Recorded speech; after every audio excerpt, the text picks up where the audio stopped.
Vertical 2 packs a flashlight in the bezel, as you can see here.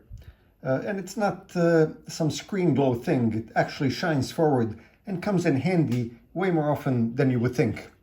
Now, this is the first time the company has included a dedicated flashlight in one of its watches. And previously you had those typical screen as flashlight approach, which does not really work that well. This one has, as I say, a beam that shines forward. I'll just switch it on so you can see. So you get proper illumination ahead while still being able to glance down at your workout screen or time display. And it's a simple thing, but that forward projection makes a big difference when you're moving around in the dark.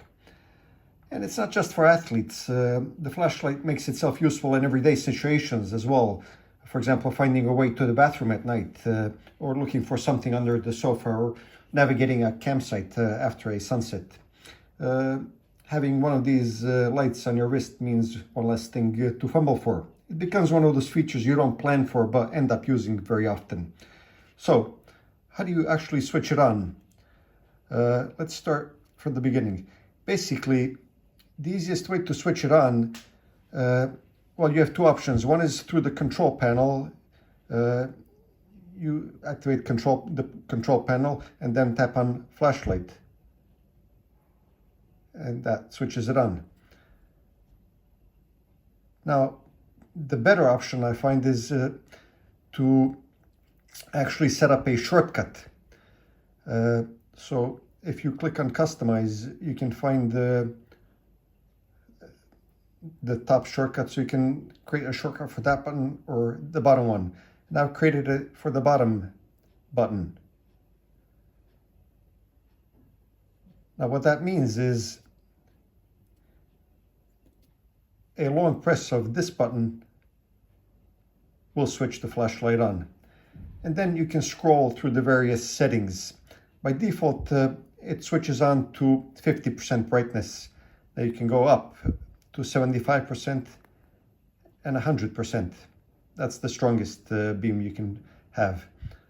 And if you go down, 75, 50, 25, beyond that you get into the red mode, which is useful at night. If, for example, if you're walking around the apartment and don't want to disturb your partner.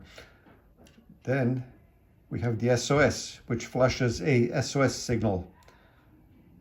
So that might come in handy in certain situations.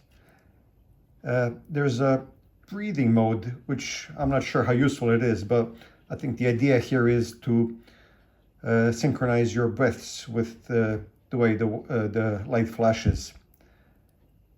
And there's an alert, which is stronger red light that you can switch on if you need to. So that's it. And to switch it off, there's a switch off button, which is kind of annoying because you actually have to go through the menu to switch it off. So it's one extra step.